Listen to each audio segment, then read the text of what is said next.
Mass మహారాజా Raviteja birthday సందర్భంగా నిన్న mass జాతర సినిమా నుంచి ఒక గ్లిమ్స్ రిలీజ్ చేశారు.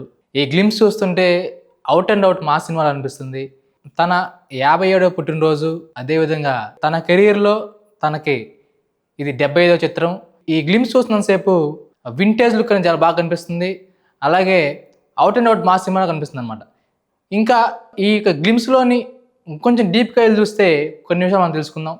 వాటిల్లో ముఖ్యంగా మన రవితేజ ఫస్ట్ తను అద్దం ముందుకు వచ్చి అలా యాక్టింగ్ చేసేది ఇంతకుముందు చాలా సినిమాలు చూసాం. ముఖ్యంగా మనం వెంకీ సినిమాలో ఆ సీన్ని మనం చాలా చాలా బాగా ఎంజాయ్ చేసాం అనమాట.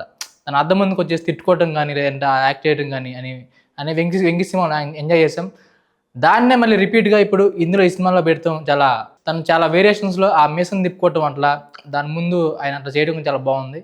ఈ గ్లిమ్స్లో మనం ఇంకోటి గమనిస్తే తను స్టైల్గా నడుచుకుంటూ వస్తుంటే పోలీస్ డ్రెస్లో వస్తాడు.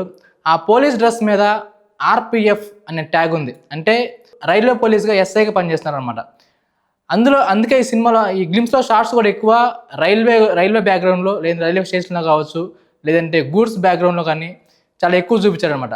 మనకు ఫైట్ కూడా గూడ్స్ బ్యాక్గ్రౌండ్లో ఉంటుందండి ఒకటి. అదేవిధంగా ఈ గ్లిమ్స్ చూస్తున్నప్పుడు ఏమనిపించిందంటే ఈ సినిమా స్టోరీ అనేది రాయలసీమ ప్రాంతానికి చెందని చెప్పేసి అనిపించింది. ఎందుకంటే ఆ టీజర్లో కూడా చాలామంది ఎక్కువగా లుంగీలు, కండవాలు ఆ యొక్క ఓవర్ మాస్గా కనిపించారు అంతా. దాంతోపాటు అక్కడ మనం అక్కడ ఇంకో విషయం చెప్పుకోవచ్చు. అదేంటంటే తను ఒక డైలాగ్ చెప్తాడు. తను ఇదంతా మందే అని చెప్పేసి ఒక డైలాగ్ చెప్తాడు. ఈ సేమ్ డైలాగు ఇడియట్లో మనం చూస్తే మనం అనుకోవచ్చు. అక్కడ ఏంటంటే థియేటర్లో చెప్తాడు, కానీ ఇక్కడ రైల్వే స్టేషన్ చెప్తాడు. అంటే ఇక్కడ రైల్వే స్టేషన్ మొత్తం మందే, ఇది మొత్తం మన హ్యాండ్ ఓవర్లో ఉంటుందని చెప్పేసి ఎదురుగా ఉన్న హీరోయిన్ అంటే స్టీడియోలకు చెప్పినట్టుగా మనకు అనిపిస్తుంది. అలాగే గ్లిమ్స్ లాస్ట్లో రవితేజ చాలా అంటే బ్యాక్గ్రౌండ్ ఓవర్ మాస్గా స్టెప్స్ వేస్తా ఒక లుక్లో వస్తాడు. అంటే ఈ సినిమాలో మనకి out and out item song ఒకటి కంపల్సరీ ఉంది. అది ప్రేక్షకులను బాగా అలరిస్తుందని చెప్పేసి అనుకోవచ్చు.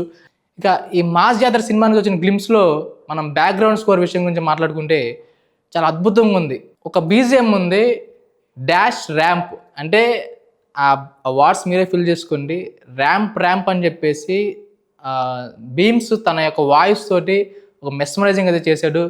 అలాగే కేసీపీడీ అని చెప్పేసి మన చాలామంది ఓలోళ్ళు అనుకుంటారు కదా, ఈ కేసీపీడీనే ఒక బ్యాక్గ్రౌండ్ స్కోర్గా యూజ్ చేసి చాలా బాగా ఇచ్చాడు. వింటుంటే చాలా బాగా అనిపించింది. ఇంకో విషయం ఏంటంటే ఈ గ్లిమ్స్ లాస్ట్లో రవితేజ అద్దం ముందుకు వచ్చేసి తనని తిట్టుకోబోతాడు. ఇట్లా ఆ తిట్టుకోబోతున్నప్పుడు బీమ్స్ తన యొక్క వాయిస్ తోటి బ్యాక్గ్రౌండ్ స్కోర్ లాగా చాలా హట్ అనగానే రవితేజ తలకాయ దించుకుని వెళ్ళిపోతాడు అనమాట.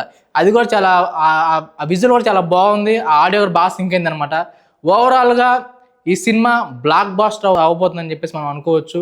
ఫ్యాన్స్తో పాటు ప్రేక్షకులు కూడా ఈ సినిమా మీద భారీ అంచనాలు పెట్టుకోవడానికి చాలా అవకాశాలు ఉన్నాయి. ఈ గ్లిమ్స్ వల్ల ఈ సినిమా మీద అంచనాలు అనేది అంతకంతకు పెరిగిపోయాయని చెప్పుకోవచ్చు. అలాగే సితారా ఎంటర్టైన్మెంట్స్లో ప్రొడ్యూసర్ నాగవంశీ గారికి మరొక భారీ హిట్ అనేది రాబోతుంది.